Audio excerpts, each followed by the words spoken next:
Так, что это у нас? Звездолет Discovery считается уничтоженным почти 10 лет назад. Чтобы его сюда не перенесло, оно его сильно потрепало. И что-то мне подсказывает, что он пришел из будущего. Зафиксировали же тогда датчики у планеты Захи червоточину? Подтверждаю, возраст титаниевой обшивки исчисляется тысячелетиями. Интересно. Отправим на борт инженерную команду. А я тем временем спущусь на мостик, посмотрю, что там есть. Ну что ж, раз Discovery здесь, узнаем, что он пережил в будущем.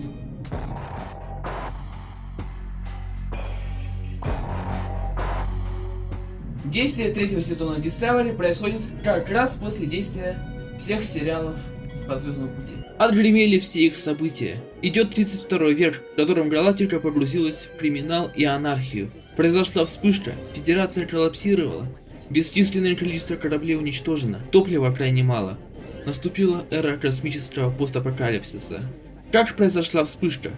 В 3064 году федеративный звездолет Хит отправился в туманность Верубин, чтобы исследовать естественный инкубатор делития. Но корабль потерпел там крушение. Спустя 5 лет у молодого кельпианина Сукала, сына командира корабля, случился эмоциональный порыв, что в тандеме с врожденной связью с делитием и вызвало вспышку. Большая часть делития стала инертной, вследствие чего регулируемые с его помощью варп-ядра повзрывались. Погибло большинство кораблей Федерации. Многие миры вынужденно или намеренно вышли из ее состава. Ее штаб-квартира переехала на космическую станцию вдали от всех. Многие стали думать, что Федерация исчезла. На ее место встал изумрудный картель. А прибывшие в это постапокалиптическое будущее члены экипажа Discovery ставят цель выяснить, что произошло и что можно сделать для блага Федерации. Что же из этого вышло? Давайте узнаем. По традиции начнем с херни прямо в самом начале. Картельфиджианин Кливленд Букер, Уир и новый Пойтрах Майкл Бёрном натыкается на нее в костюме Красного Ангела. Нет, нет, нет, нет, нет!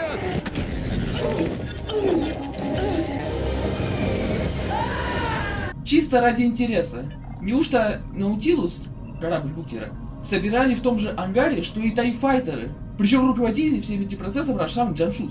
Это я к тому, что он настолько хрупок, что из жизненно важной системы выходит из строя при столкновении с человеком в железном костюме. Тогда почему бы не запустить Тони Старка в броне в корабль Таноса, а вось уничтожить его?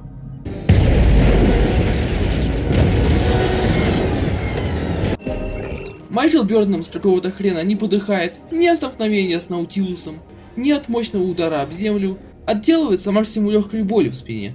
Причем это все проходит довольно быстро, он уже вскоре на равных дерется с Букером. Ну, в любом случае Тони Старк одобряет, он тоже выживал при диких перегрузках. Буквально снял с языка. Она прибывает в 3188 год на планету Хима одна. Discovery за ней нет. Майкл времени зря не теряет и программирует свой костюм Красного Ангела на возвращение в 23 век, запуск последнего сигнала и самоуничтожение, после чего идет на контракт с Букером. Она с горя пополам заручается его поддержкой, а он рассказывает, какие сейчас палки вставлены в колеса в плане межзвездных путешествий. С целью достать немного делития для Наутилуса, Афро-парочка прибывает на Товарную, где Букер кидает Бёрном, где ее допрашивают местные решалы. Ух ты! Что ж, это новая Майкл Бёрном. Но не беспокойтесь, это всего только на одну серию, да и то на несколько минут. Но осадок все равно остается. Время — относительное понятие, как и цвет. Ты морской волны, а ты темно-зеленый. Racism. Она выдает Букера с головой, но вскоре устраивает перестрелку с бойцами изумрудного картеля, ворует местный делитий. А Букер использует портативный транспортер, чтобы спасаться от бойцов картеля по всей планете. Я не понимаю, как это устройство работает. Обычно перед телепортацией задавали координаты, начальные, конечные или все вместе. А тут просто нажал на кнопку и телепортировался. За счет чего транспортер выбирает место телепортации? Да чего ж тут, я сам не знаю. Да тем более, на дворе аж будущее. И так сойдет. А тут нечего понимать. Букер в конечном счете спускает трансчервя на бойцов картеля и вместе с Бёрном отвозит его в заповедник, ибо трансчерви стали вымирающим видом. А потом летят на станцию Адити из Сахила, где Бёрном заручается его поддержкой в поисках Дискавери. В течение следующего года Бёрном исследовала причины вспышки, но безуспешно. Она всего-то достала пару черных ящиков, которые были созданы специально, чтобы их было возможно незаметно стащить у себя в кармане. И что именно произошло? А также параллельно работая курьером. А сам звездолет Discovery прибывает в будущее спустя год после Бёрном и застревает на колонии.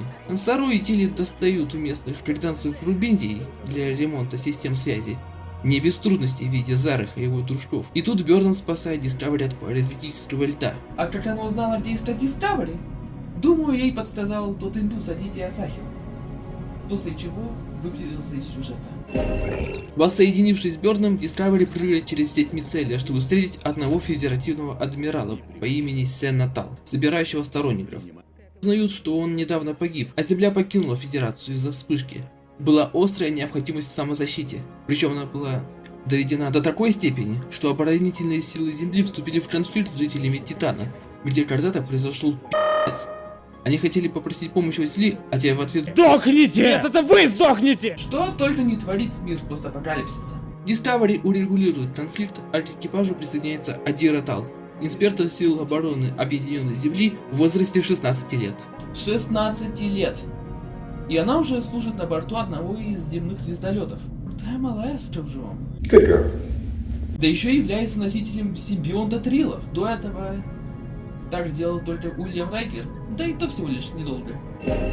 У Адира обнаруживаются проблемы с ранними воспоминаниями из имплантированного симбионта Трилов, так что Майкл Бёрном и Адира Тал посещают одну из локаций сериала Deep Space 9 – пещеры Макала, где, несмотря на негатив со стороны Трилов, решают эту проблему.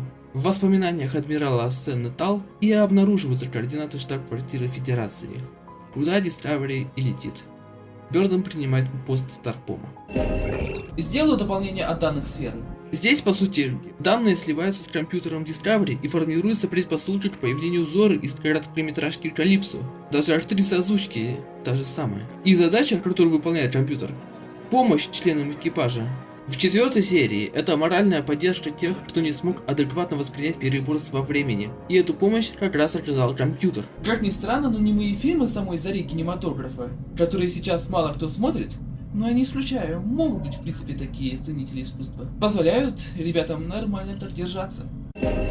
Серия с прибытием Discovery в штаб-квартиру Федерации знакомит нас с федеративными кораблями, среди которых есть и звездолет Ног класса Айзенберг, названный в честь персонажа из Deep Space 9 и игравшего его актера, который недавно умер.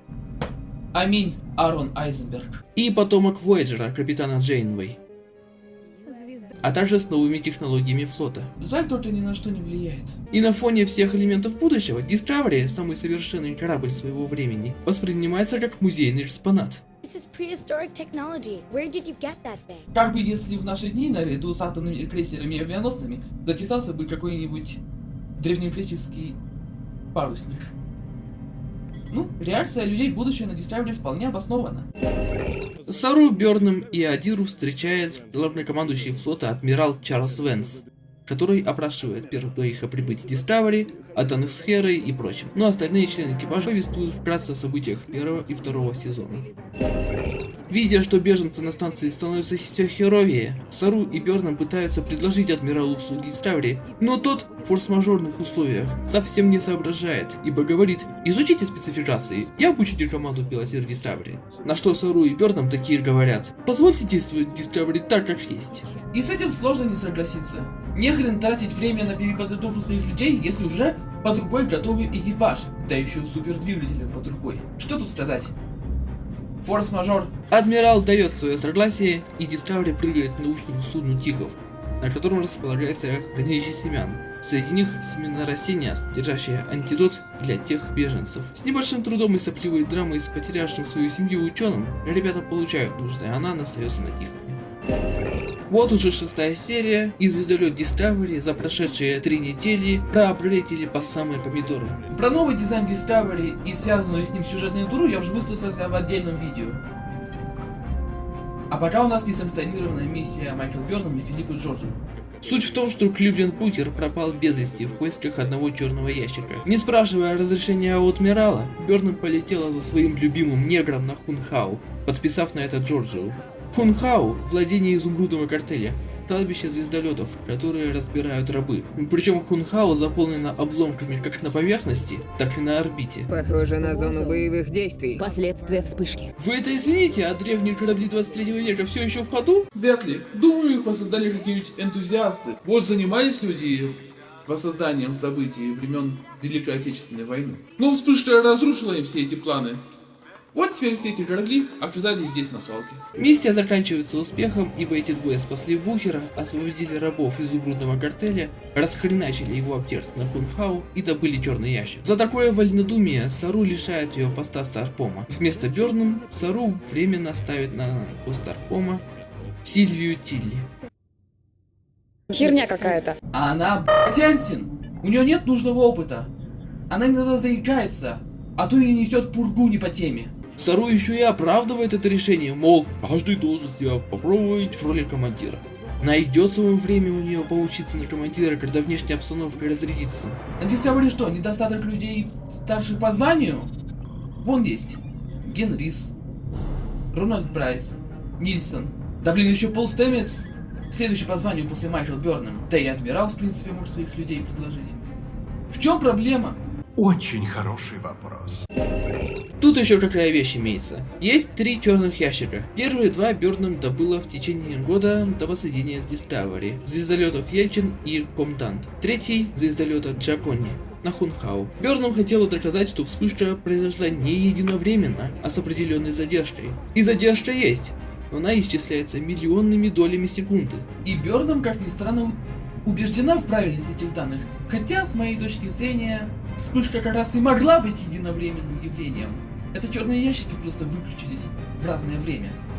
Командир Бёрнам, пожалуйста, проверьте эту теорию. А пока Discovery летит на Нивар, а Бёрнам с большим трудом добивается у вулканцев и ромуланцев доступа к проекту SB-19. С большим, потому что хоть вулканцы и ромуланцы воссоединились на родине их предков, благодаря идеологии Спока об объединении, но разногласия все равно имеют место быть. Москали поганые! Ватники, укропы!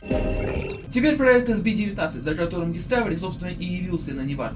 В 30 веке запасы делития стали истощаться, так что Федерация приказала искать всяческие альтернативы ему. И самым многообещающим стал проект SB-19, разработанный учеными Нивара. Фактически это аналог спорового движка. Система мгновенной переброски звездолетов на 1000 световых лет. Но проект сочли опасным, но Федерация приказала продолжать работу над проектом.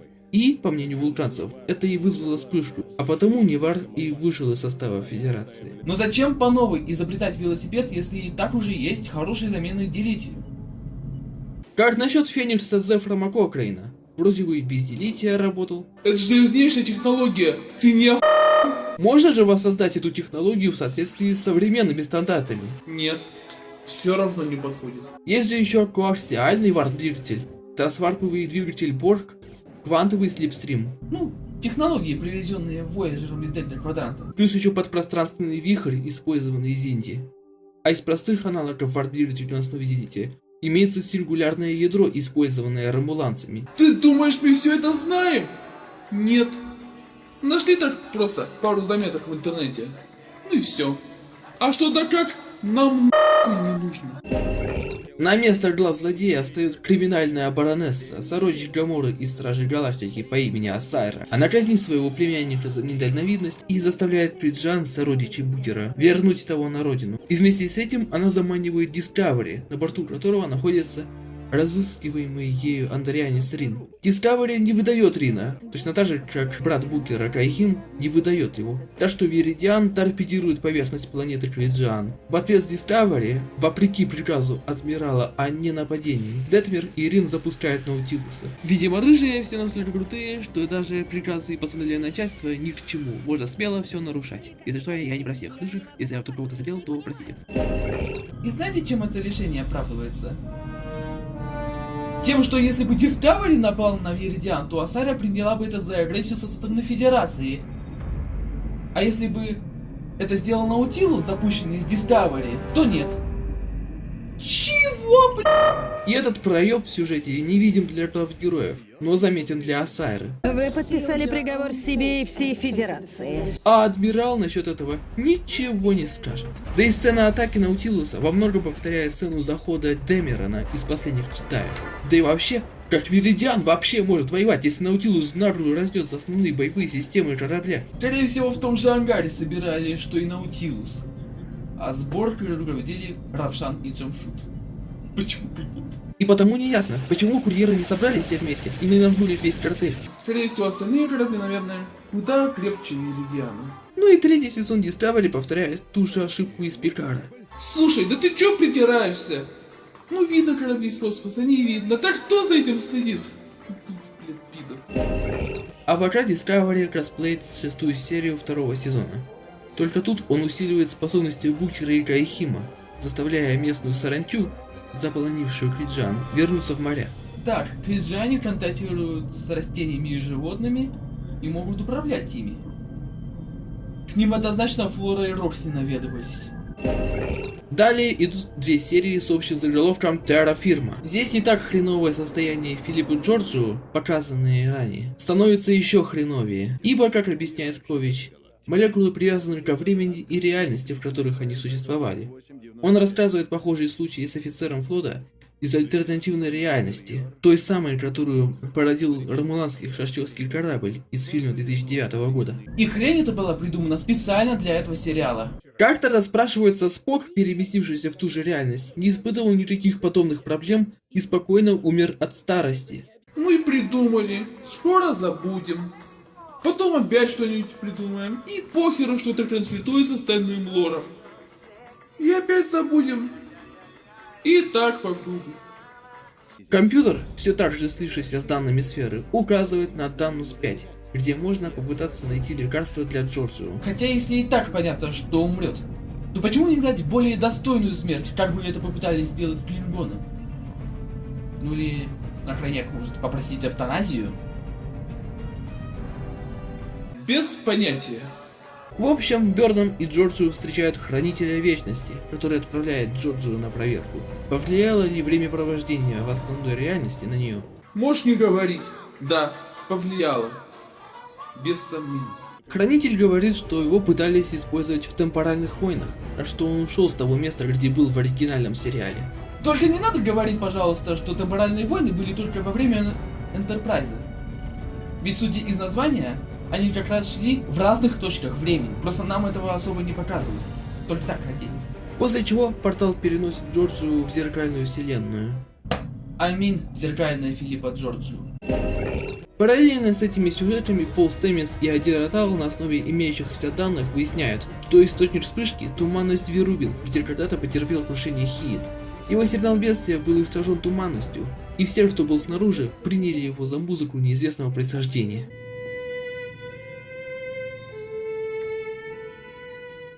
Никто за эти 120 лет так и не узнал, откуда эта музыка шла. Только ребята с Discovery узнали. Ай, молодцы. Дистанционно скачав данные с Хиета, Discovery наконец-то летит в туманность Верубин к источнику вспышки. Бёрнам, Калбер и Сару спускаются на Хиет, упавший на местную планету с делитием, где местная голопрограмма меняет внешность на Трилла, Баджорца и Человека. Дагу Джонсу не привыкает носить много грима и примерять на себя CGI, играя всяких нелюдей. А тут, в принципе, мы можем видеть без грима. Здесь ребята как раз и узнают причину вспышки в лице Сукала. И насколько, блин, это вообще возможно, что Сукал, будучи в утробе матери, смог обрести связь с делитием? Разве это не очередная антинаучная хрень? На волшебство какое-то смахивает. Ура кельпианской биологии!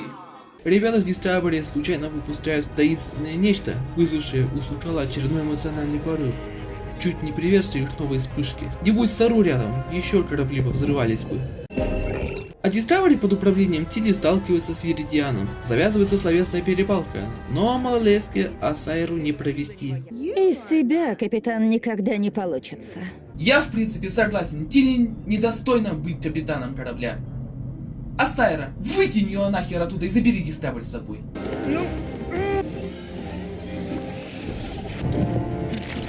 Вы двое не глупите. Улетаем отсюда. Как так может быть, что Discovery может прыгать вместе с пришвартованным к нему другим кораблем и не рвет ему тентакли? Ты считаешь, что это глупо?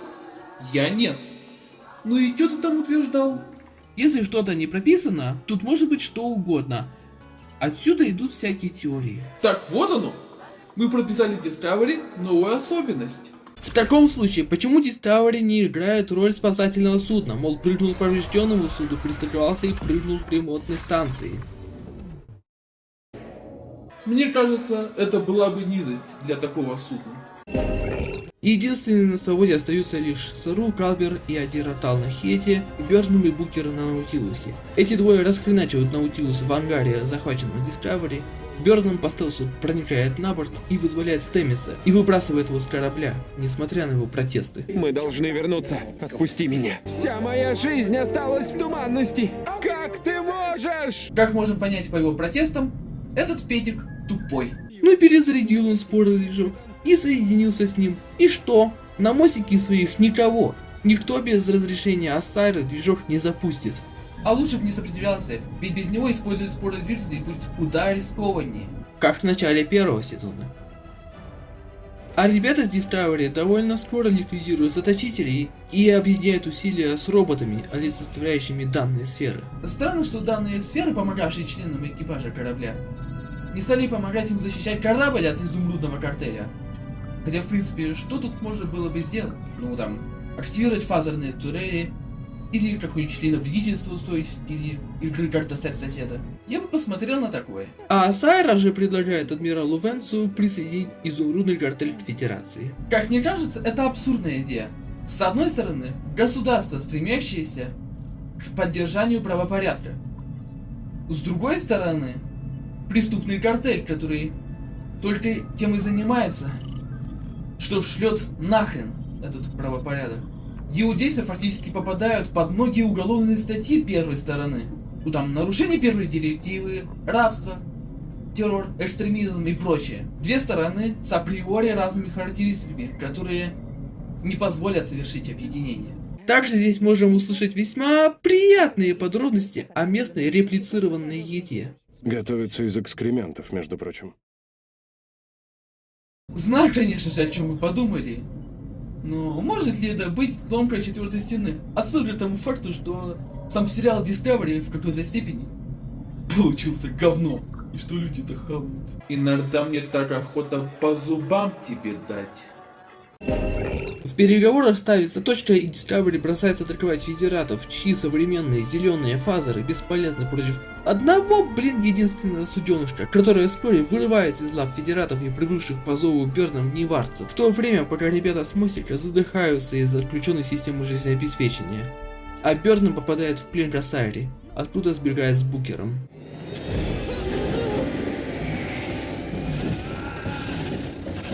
Что это еще за просторный коридор внутри Discovery? Будто интерьер Дредноута зловещий из мультсериала «Войны клонов». Лично мне начинает казаться, что Discovery и не перестраивали вовсе, а тупо сделали его современную версию раза в 2 больше, как Джей Джей Абрамс поступил с Enterprise в фильме 2009 года.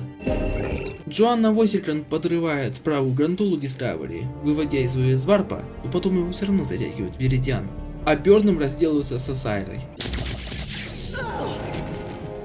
Бёрнум сбрасывает операционную систему Discovery до заводских настроек, избавляется от регуляторов картеля и берет командование на себя. Ребятам также помогает ученый Орелио, сменивший сторону. А сменил он потому, что ему Стэмис раскрыл истинную сущность Ассайры, которую она потом лично подтвердила. Как это вообще возможно, чтобы он не знал о деяниях организации, на которую он почти всю жизнь заработал? Он же простой ученый. Ему нет дела до политики организации, в которой он работает. Бук, как там адреналин? Никак не отпускает. Вперед! Теперь вообще не нужно иметь ДНК межпространственного существа. Достаточно просто быть эмпатом Скриджиана. Ну охренеть теперь! Кто еще так сможет сделать? Вулканец, небось? Так, забыла еще и историю с Сукалом. Сару помогает ему осознать реальность, освободиться из мира голограмм, который вот-вот рухнет вместе с обломками Хиета. Тут же наблюдаем голозапись, где видно, как 5-летний Сукал вызвал вспышку.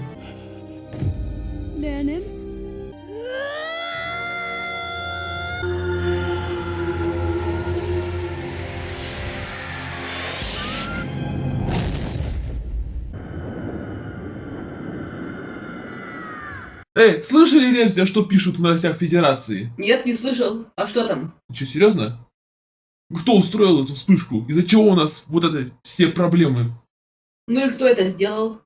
Какой-то кирпианский ребенок в туманности Верубин. Вошел кто-то с деревьем и бум. О, О, блин, дела. это вообще просто капец. У меня просто нет Ну слов. это точно.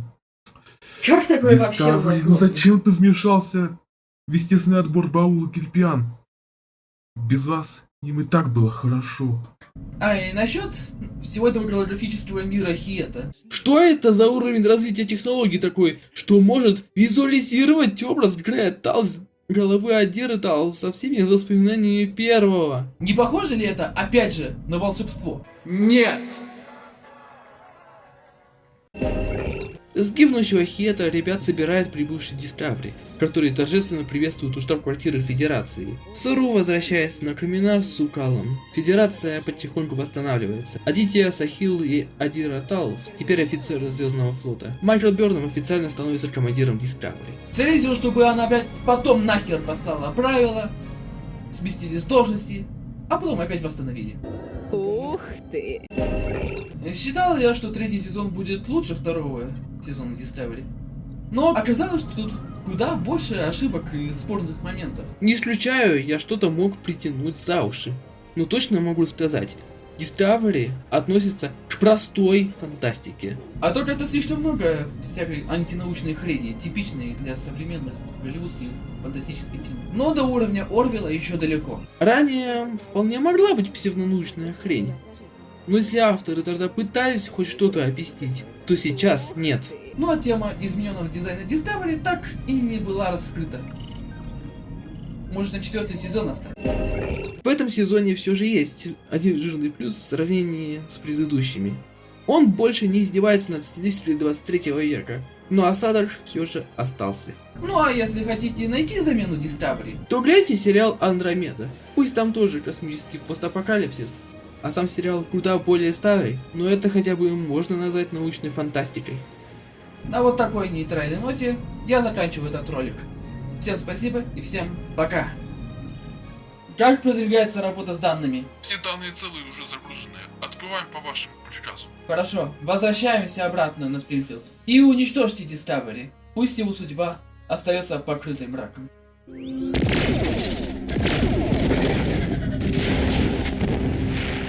И звездолета Discovery больше не существует. Грустно прощаться с таким кораблем. Don't you realize